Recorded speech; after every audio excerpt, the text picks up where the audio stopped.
నమస్తే, welcome to CM today. నేను మీ మధు. మన వ్యవస్థలో ఉన్న దరిద్రం ఏంటంటే కొన్ని పనులు కొంతమంది మాత్రమే చేయాలి. ఆ కొంతమందికి మాత్రమే ఆ హక్కు ఉంటుంది.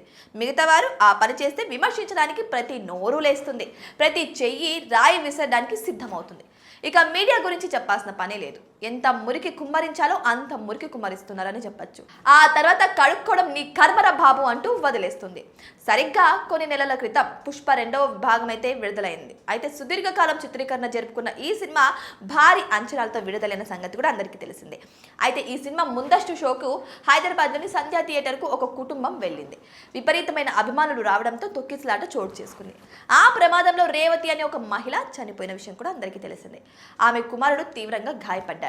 ఆసుపత్రి నుంచి కోలుకోలేని పరిస్థితిలో ఇంకా ఉన్నాడు. ఇంకా పూర్తిస్థాయి కోలుకోలేదు. ఆరోగ్యం ఇంకా అలాగే ఉందన్నమాట.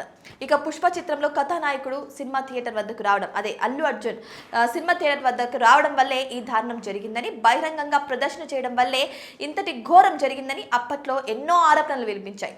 ఇక అల్లు అర్జున్ కూడా ఒకరోజు జైలుకు వెళ్లాల్సి వచ్చింది. ఈ విషయాన్ని నిండు శాసనసభలో ముఖ్యమంత్రి రేవంత్ రెడ్డి పదే పదే ప్రస్తావిస్తూ వచ్చారు. అధికార పార్టీ అల్లు అర్జున్ తప్పు పట్టడం, ప్రతిపక్ష పార్టీ ప్రభుత్వాన్ని తప్పు పట్టడం, ఇలా సాగిపోయింది ఈ వ్యవహారం. అప్పట్లో అల్లు అర్జున్ మీద తీవ్ర స్థాయిలో తప్పులు పట్టడాలు అయితే జరిగాయి.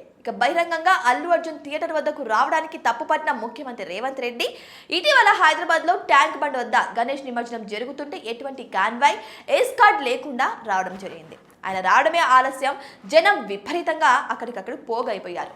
దీంతో అక్కడ ట్రాఫిక్ జామ్ ఏర్పడింది. భక్తులు కూడా చాలా ఇబ్బందులు పడ్డారు. అధికారులు ట్రాఫిక్ నియంత్రణను పక్కన పెట్టి ముఖ్యమంత్రికి బందోబస్తు చేయాల్సి వచ్చింది.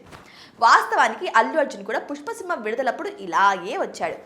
అప్పుడు ఆయన అలా రావడాన్ని ముఖ్యమంత్రి తప్పు పట్టారు. మరి ఇప్పుడు అదే ముఖ్యమంత్రి, ఎవరైతే తప్పు పట్టారో అదే ముఖ్యమంత్రి గణేష్ నిమజ్జనాన్ని వీక్షించడానికి ట్యాంక్ బండ్ వద్దకు వచ్చారు.